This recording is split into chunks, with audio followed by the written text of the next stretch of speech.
সুযোগ ছিল না, মানে আমার বয়স অনুযায়ী।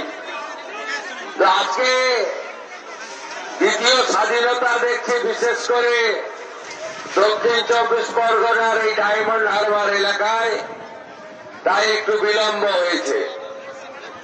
এলাকার গণদেবতা জনতা জনার্দন আগামী পরশুদিন গণতন্ত্র প্রতিষ্ঠা,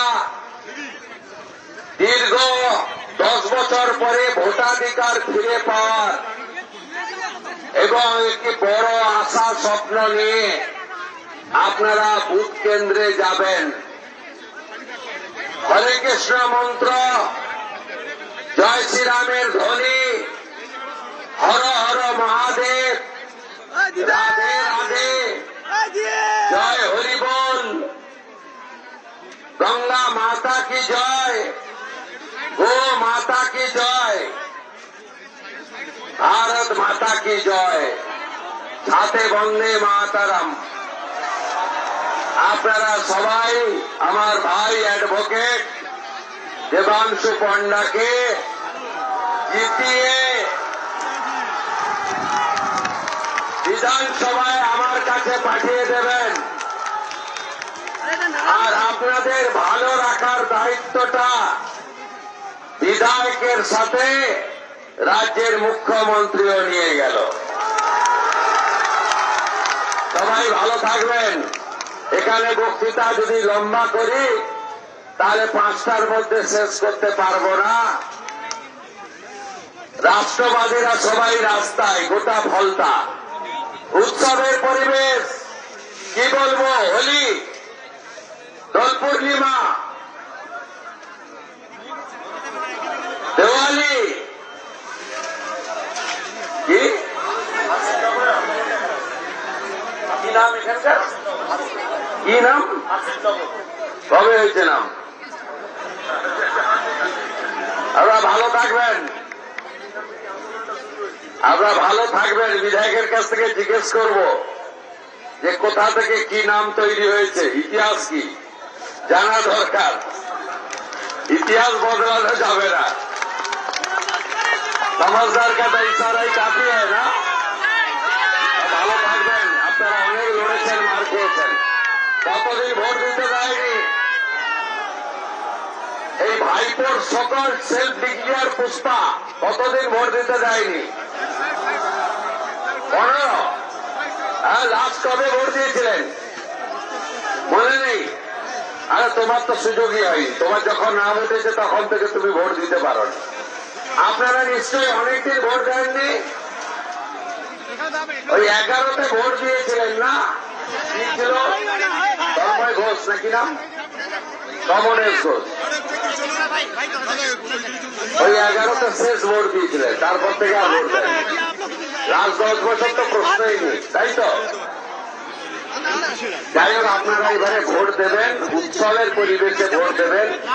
এত ভোটে জেতান দেবাংশু পান্ডাকে, বিজেপিকে, যাতে আপনাদের এখানে গণতন্ত্র এবং উন্নয়ন দুটো প্রতিষ্ঠিত হয়।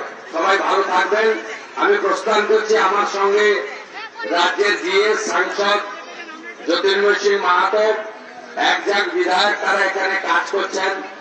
ভাই অম্লান ভাদুড়ি থেকে, কৃষ্ণেন্দু মুখার্জি থেকে, সুমন্ত থেকে, দীপঙ্কর জানা থেকে, অগ্নিশ্বর থেকে, প্রত্যেককে অভিনন্দন। জেলা সভানেত্রী সোমা আছে, প্রাক্তন জেলা সভাপতি অভিজিৎ সর্দার রয়েছে, প্রাক্তন এমএলএ দীপক হালদার রয়েছে, সঞ্চালক বিধান পারুই রয়েছে, অনেকে রয়েছে। সবাই আমার পরিচিত, আমি আর কথা বাড়ালাম না। সমস্ত নেতা, মন্ডল প্রেসিডেন্ট, আমার জেলখাটা মার খাওয়া কর্মীদের আমি শুভেচ্ছা জানালাম। আর বলে গেলাম, যত মিথ্যা মামলা আপনাদের করেছে সব মামলা আমরা আইনগতভাবে আপনাদেরকে, আমাদের বিজেপি কর্মীদেরকে আমরা এই সমস্ত মামলা থেকে বের করে আনব।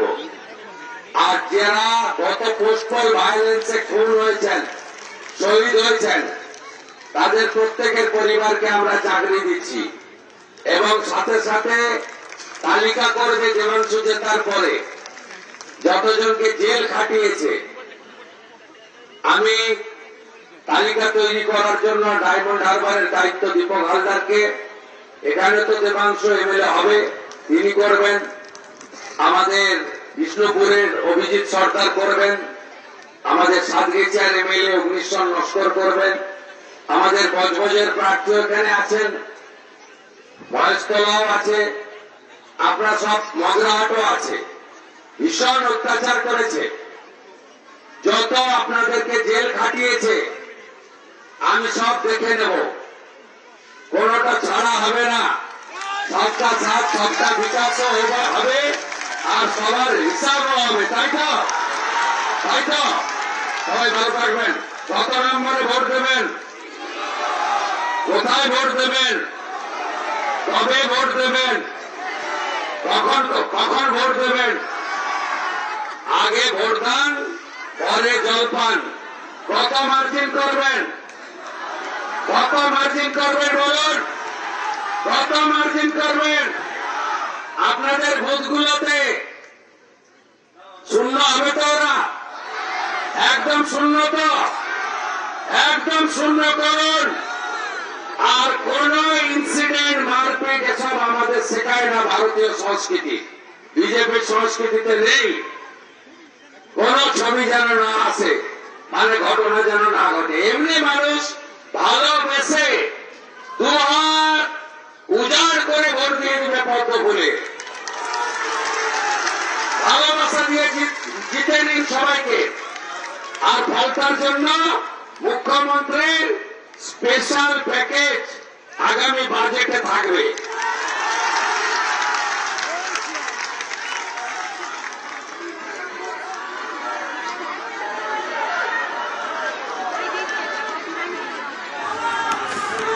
পুনর্নির্বাচনের আগে শেষ প্রচারে শুভেন্দু অধিকারী।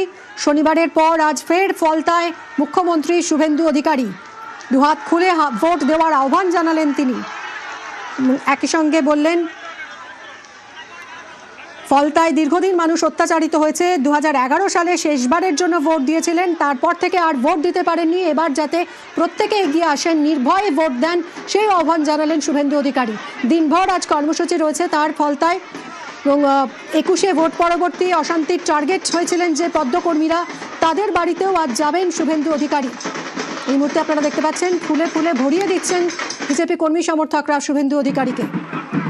ফলতায় আজ শেষ দিনের ভোট প্রচার, বৃহস্পতিবার পুনর্নির্বাচন, তার আগে শুভেন্দু অধিকারী।